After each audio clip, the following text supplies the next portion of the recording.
Governor, I have to ask, there was a big special election primary last night. Yes. Any reaction from you this morning with the results? Well, I think the people got it right, and I tried to stay neutral in the election because I had many friends that were in the election. You mean they got it right Well, in rejecting your hand-picked Lieutenant Governor Sabina Matos? Well, Gene, I tried my best to give you something to work on. Good morning, I'm Gene Valicenti. This is 10 News Conference. And yes, the governor did give us something to work with. If the voters went with Gabe Amo over Sabina Matos, he's fine with that. I do believe that the voters got it right. You had many good candidates in the race, and the lieutenant governor, I believe, was one of them. But to send someone to D.C., and I believe that we're going to be voting for Gabe and asking people to do that.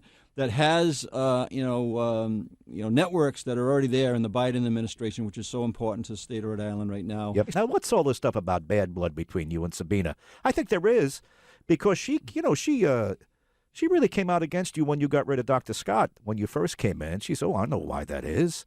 And then you had a little frosty relationship with her before the election. I know that. But then when she was asked in the debate to give you a grade, Governor, she gave you an incomplete. That must have really bothered you.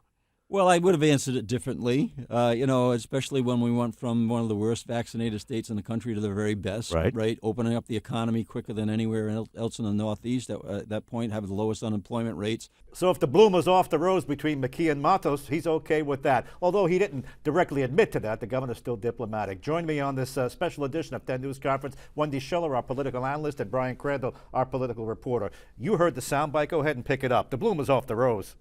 Yeah, I mean, I don't know how well it bodes for Rhode Island to have the lieutenant governor and the governor not on great terms. But, this is a strategically smart thing to do. Not only if Gabe Amo wins, Gabe Amo comes out of the Intergovernmental Affairs Office of Biden. That means the person who translates state requests into federal money, that office does that. So if you're the governor, you don't want to make an enemy of Gabe Amo. You want to be celebratory. Maybe he could have held back a little bit, but it's a strategically smart thing for him to do at this point in time. Yeah, Governor Brian, I asked the governor, Sabina Matos, during one of the debates, gave him a grade of incomplete.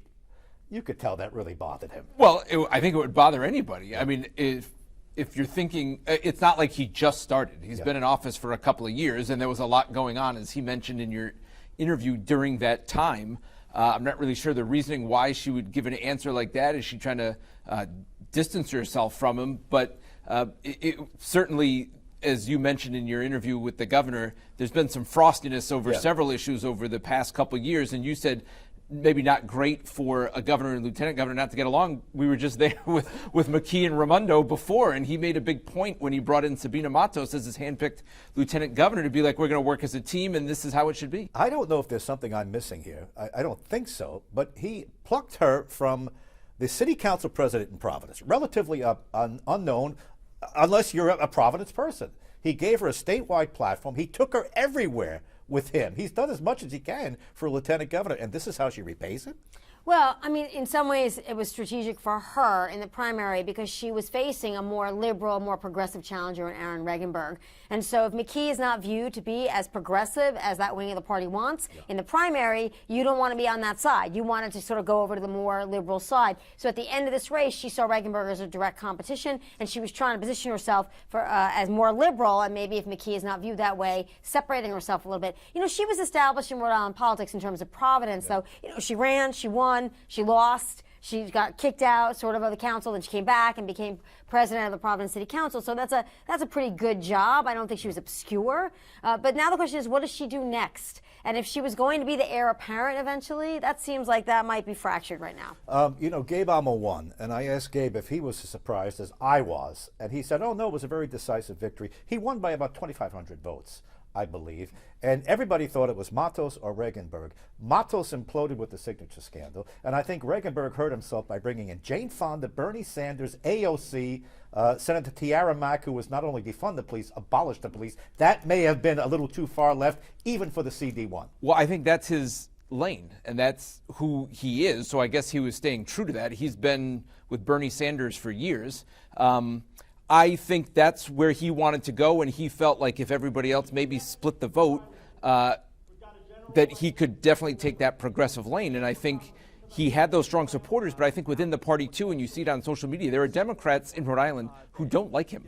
and I don't know, Wendy, if you pick up on that as well, there's some strong feelings, I think, within the party, both some progressives, and there's the whole fallout with the political co-op, but then, people who, they just don't like him for some reason. Well, so this is really interesting, Brian. I think you're picking up on something, is that I think after the signature scandal, I think both Matos and Regenberg were unlikable, right? So because Regenberg also was going after Matos, and then Matos was fighting with Regenberg, and then the idea of positioning yourself as a liberal progressive, but then having a wealthy father-in-law fund your campaign, I think really undercut his persona as someone who's a champion for the working class. And I think that became like, well, are you really authentic or not? And then there was Gabe Amo, who didn't make any mistakes, had no scandal, had a very good campaign commercial that connected him to Rhode Island and Washington, D.C., and also said, listen, I'm the understudy here, but I don't have any problems, and I'm likable. And I think people at the very end, they decided, we like the likable guy. Well, and I think, the interesting thing is, so Regenberg got 25% of the vote. Amo was close to 33%. Matos was down at 8. If she had picked up a little bit more, and maybe Sandra Cano had picked up a little bit more and took away from Amo, then maybe Regenberg thought with 25%, and maybe I thought the winner could have had 25%. I don't think you can underestimate, though, the toll the signature scandal took on her. It was 5-6 weeks of taking a pounding with the cemetery jokes and the signatures and dead people. It crippled her in the end. It's a lesson in politics. Take responsibility. Don't blame somebody else.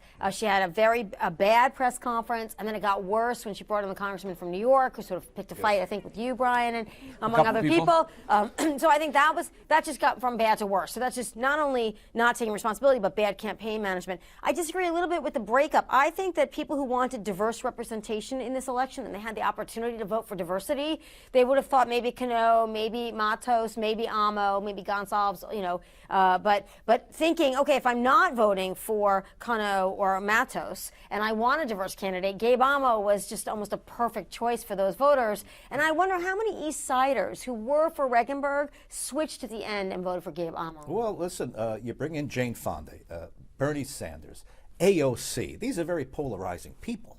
Well, I beg to differ on Jane Fonda, just because I think, Grace and Frankie, she sort of rehabilitated her image as an older, no, wait, you open that. No, woman. Listen, she has a lot of veterans still angry at her and still believe her to be a traitor. That bothers a lot of people. But would those people have voted for Aaron Regenberg? That's my question for you. Is the constituency that doesn't like Jane Fonda, were they ever going to vote for Aaron Regenberg? No, I don't think so. And you see that. But you bring such a polarizing crew in. It's like, even for a liberal person in the CD1, there's wait a minute, what is this? Did you jump in? No, I think you're right. I think Aaron Regenberg has his position. He's a progressive. These are the people. He didn't walk away from them. He brought them in. And again, I think he thought in this Democratic primary in this year that would work. And maybe the party as a whole, and I asked this of candidates, I asked it in the debate, is the party going too progressive? There was among some of the candidates, to tout their progressive credentials. And in the end, I don't think Gabe Amo, he didn't go that far left. He didn't tell anybody he's going to raise taxes. So, if you want Medicare for all, as AOC and Bernie have been touting, you have to raise taxes on the wealthy. They've been very open about wanting to do that. And if you think about the different parts of CD1, if you think about the East Side being sort of Regenberg's home territory, if that's what you were thinking, there are people with a lot of money on the East Side that don't want their taxes raised. They want to support, a lot of social progressive programs, but they don't want that. And so I think Gabe Amo never said, I'm going to raise your taxes. And he presented as somebody who would be core Democratic, but not, quote unquote, knee-jerk liberal. I think also the answer on the debt limit hurt Regenberg, because Gabe Amo said, yes, I would support my president, I would have voted for the debt limit. And Regenberg said, no, only if I was the only last necessary vote. That's not a profound courage. It made him look like I'm just there to make waves, but if push came to shove, I wouldn't do it. Let's talk a little bit more about Gabe Amo. He won. The new broom sweeps clean. Everybody's out. Gabe Amo is the man. A Republican, Gerry Leonard, is going to have to really pull off a miracle to get anywhere close to Gabe Amo, but he says he's going to try. In fact, we'll hear from him coming up in just a second. Gabe Amo, tight with the president, worked for the president, worked for President Obama. Is that going to be a hindrance for him? Listen, the numbers from CNN this week are in the tank for the president. More Americans now believe he was in cahoots with his son taking bribery money, a scandal. 70% of Americans believe that he is too old and too feeble to hold the office. Nobody is buying Bidenomics. Are they going to hang that around Gabe Amo's neck too? I think it's a long way till November 2024. So I'm not, I think Biden certainly would like to be in a better position. Of course, George Herbert Walker Bush, for those of us who can remember, was in a terrific position a year before the election and then lost. So I think it's really going to depend on how well the Democrats can message, and they're not great at messaging. Gabe Amo has emphasized that he is a Rhode Islander. He is the son of immigrants. This family worked really hard. He worked really hard for himself. And he's gone to Washington, and he's back home to help serve Rhode Island. So he's going to cast himself as an independent actor who's a loyal Democrat, but will make the best decisions for Rhode Island. That's what he'll sell himself as. Whether he can maintain that over the next year, we'll have to wait and see. When I asked him about that the day after the primary, about, can you distance yourself or break with the Biden administration if certain votes come that way in Congress, and he said he would, but he also said he would double down on the message that he's had leading up to this point, and his ads have been all about, I worked in the White House, and, but he pushes that as, I'm going to be effective, I know what to do. And I think it's the point that McKee was trying to make when you talk to him. It's like he knows the administration. He knows how things work in Washington. So he's a good choice. All right, I got to hold it there. Thanks for coming to my news cafe today. We may do this again. And I'm really excited to get to November, to run really hard and do well and hopefully serve as the next congressperson in the 1st District. All right, coming up on 10 News Conference, Brian Crandall's interview with the Democratic winner for the primary, Gabe Amo. Now looking ahead to the general election in November.